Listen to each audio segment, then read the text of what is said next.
came when I made the promise to my father on his deathbed that I would join the military and finally fulfill his wishes.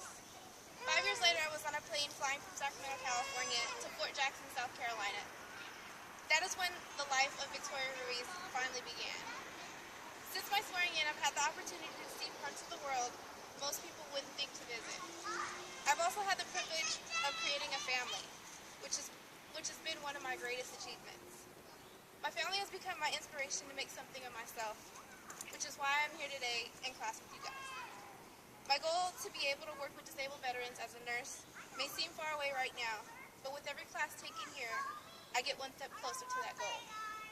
After witnessing the effects of war on many of my fellow soldiers, I want to be able to give back to those who have sacrificed so much, whether it is mental or physical. I've actually had the opportunity of taking the role of being my husband's caregiver, who is a wounded soldier as well, which I believe gives me a small taste of what life will be like when I finally reach my goal of becoming a nurse. But school is just one part of my life. While I tend to my two daughters at home, who have actually become the center of my entire universe. Watching them grow, it seems as though time has gotten away from me some days.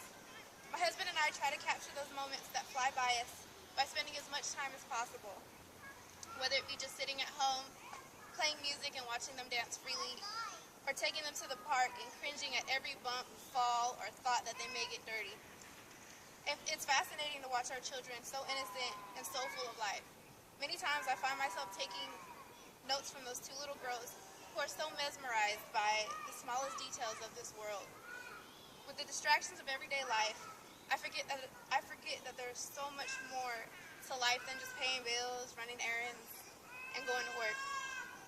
I tend to forget that the little things count in this lifetime as well. The kiss before bed, the smile I get in the morning, and the I love you I get when I leave. Who knew 5 years would make all the difference in my life? But here I stand before you today as a person who's finally rounding out her edges. My father, army, family, and now school. To say the very least, I have it all. And I am so excited to see what the future holds. In particular, I'm excited to see how the future of this class turns out. I appreciate you guys taking the time to get to know me a little better, and I wish every single one of you the best of luck here and in the future. Thank you. Good job. Any questions? Please. Is your husband being a wounded warrior what inspires you to be a nurse for veterans? He was part of my plans for the future, so yeah, I guess you could say he played a big part in that. How long were you in the Army? I was in for just about over 3 years. Were you in the medical field when you were in the Army? I was actually in the communications field, which is another major I'm gonna take on along with nursing. So I'm gonna try to juggle 2 majors.